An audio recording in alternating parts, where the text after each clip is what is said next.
우리 4시까지 사건 종결 확인 안 되면 우리 헬멧 폐기된대요. 안녕하세요, 시청자 여러분. 태풍 상사 10화 뇌피셜 리뷰를 시작하겠습니다. 9화에서 오미선 주임의 사진 필름 덕분에 고마진 과장이 $10,000 뇌물 누명을 벗고 재판에서 이겼죠. $50 지폐를 찍어둔 오미선의 꼼꼼함이 빛을 발한 순간이었습니다. 하지만 태풍 상사에게 진짜 위기는 지금부터입니다. 재판에서 이겼다고 모든 게 해결된 건 아니에요. 뇌물 혐의로 통관이 중단되었던 헬멧 물량, 그 중에서도 급한 바이어에게 납품해야 할 500개가 이미 태국 선적장에 들어와 있는 상태입니다. 문제는 시간입니다. 오늘 오후 4시까지 이 헬멧들을 찾아가지 못하면 계약은 취소되고 보관료 폭탄은 물론 전체 물량이 폐기될 위기에 놓여 있습니다. 7,000켤레의 안전화를 팔며 겨우 회생의 불씨를 살린 태풍 상사에게 이건 치명타입니다. 유치장에서 나온 세 사람에게 주어진 건 안도의 시간이 아니라 더 치열한 시간과의 전쟁이었던 거죠. 강태풍, 오미선, 고마지는 숨 돌릴 틈도 없이 방콕 시내를 뛰어다니기 시작합니다. 4시까지의 데드라인, 방콕을 가로지르는 질주. 10화는 말 그대로 시간과의 전쟁으로 시작될 겁니다. 재판이 끝난 시각이 이미 오후 1시쯤이라고 가정하면 세 사람에게 남은 시간은 고작 3시간입니다. 방콕의 악명 높은 교통체증을 고려하면 절대적으로 부족한 시간이죠. 강태풍은 헬멧 500개의 위치를 파악하기 위해 전화를 걸어댑니다. 오미선은 통관 서류와 재판 판결문을 챙기며 세관과 선적장 측에 연락을 취하죠. 고마진 과장은 이제 자신이 진짜로 도움이 되어야 할 때라는 걸 압니다. 더 이상 뇌물로 문제를 해결하는 게 아니라 그동안 쌓아온 인맥의 긍정적인 면을 보여줄 차례입니다. 세 사람은 각자의 역할을 맡아 선적장으로 향하지만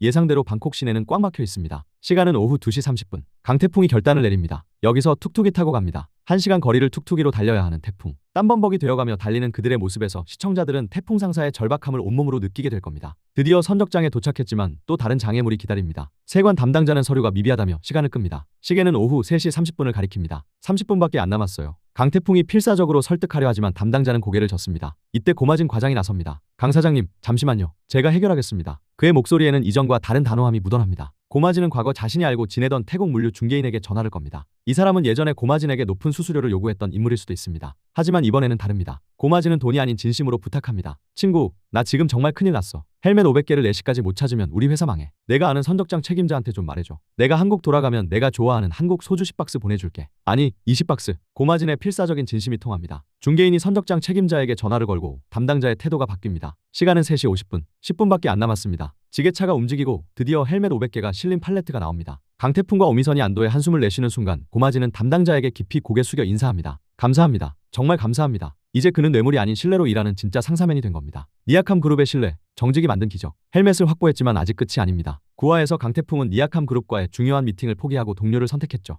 이제 그 결과를 마주할 시간입니다. 강태풍은 헬멧 500개를 확보한 직후 니아캄 그룹을 찾아갑니다. 바이어 앞에서 그는 정중하게 고개를 숙입니다. 정말 죄송합니다. 약속된 시간에 미팅을 하지 못했습니다. 하지만 저희 직원이 억울한 누명을 쓴 상황에서 그를 구하는 것이 사장으로서 제가 해야 할 가장 중요한 일이었습니다. 바이어는 잠시 침묵합니다. 긴장된 정적이 흐르죠. 그리고 천천히 입을 엽니다. 강 사장, 1997년 IMF 시대에 돈보다 사람을 선택하는 회사가 얼마나 되겠습니까? 저희는 당신 회사의 제품뿐만 아니라 당신의 정직함과 당신의 미래 안목을 보고 계약을 진행하고 싶습니다. 니아캄 그룹의 딸 리차도 미소를 짓습니다. 계약이 성사되는 순간 태풍 상사는 태국 시장에서 확고한 발판을 마련하게 됩니다. 강진영 사장님의 가르침, 돈보다 사람, 이라는 철학이 결국 가장 큰 자산이 되는 순간입니다. 방콕의 밤, 완벽한 팀이 되다. 그날 밤 세 사람은 숙소에서 컵라면과 참치캔을 앞에 두고 진심 어린 건배를 나눕니다. 고마지는 오미선에게 다시 한번 진심으로 고개를 숙입니다. 오주임님, 정말 고맙습니다. 주임님 아니었으면 저 아직도 유치장에 있었을 겁니다. 더 이상 미스오가 아닌 오주임님이라는 호칭. 이 변화가 두 사람의 관계가 얼마나 달라졌는지를 보여줍니다. 강태풍도 두 사람을 바라보며 말합니다. 우리 이제 진짜 팀이네요. 태풍 상사의 진짜 시작은 지금부터입니다. 세 사람은 잔을 부딪히며 웃습니다. 위기를 함께 극복하며 만들어진 이 팀워크는 앞으로 어떤 어려움도 이겨낼 수 있을 것 같은 확신을 줍니다. 식사를 마치고 호텔로 돌아가는 길. 고마진이 먼저 방으로 들어가고 복도에는 강태풍과 오미선만 남습니다. 두 사람은 서로를 바라보며 조용히 미소 짓습니다. 위기 속에서 확인한 서로에 대한 마음. 이제 그 감정을 확인할 시간입니다. 새로운 시작.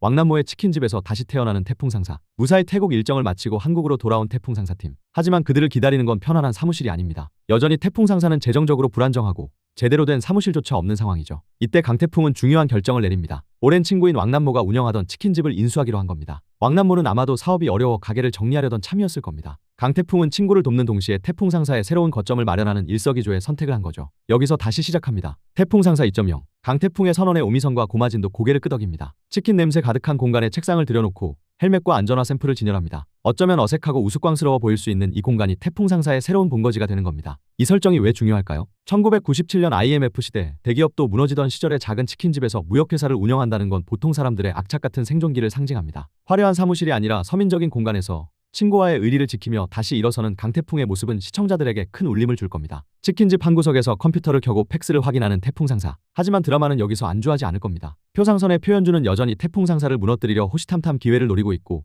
니아캄 그룹과의 계약은 이제 시작일 뿐입니다. 더 많은 물량을 납품해야 하고 더 큰 시장으로 나아가야 하는 태풍 상사. 치킨집이라는 작은 공간에서 세계를 향해 뻗어나가려는 이들의 여정은 계속될 겁니다. 그리고 그 중심에는 강태풍과 어미선, 그리고 진정한 상사맨으로 거듭난 고마진이 있습니다. 시파는 위기를 극복하고 새로운 시작점에 선 태풍 상사의 이야기였습니다. 시간과의 전쟁에서 승리하고 정직함으로 신뢰를 얻으며 가장 서민적인 공간에서 다시 꿈을 키워나가는 이들의 모습. 다음 화에는 또 어떤 도전이 기다리고 있을까요? 절대 놓치지 마세요. 구독과 좋아요 부탁드립니다.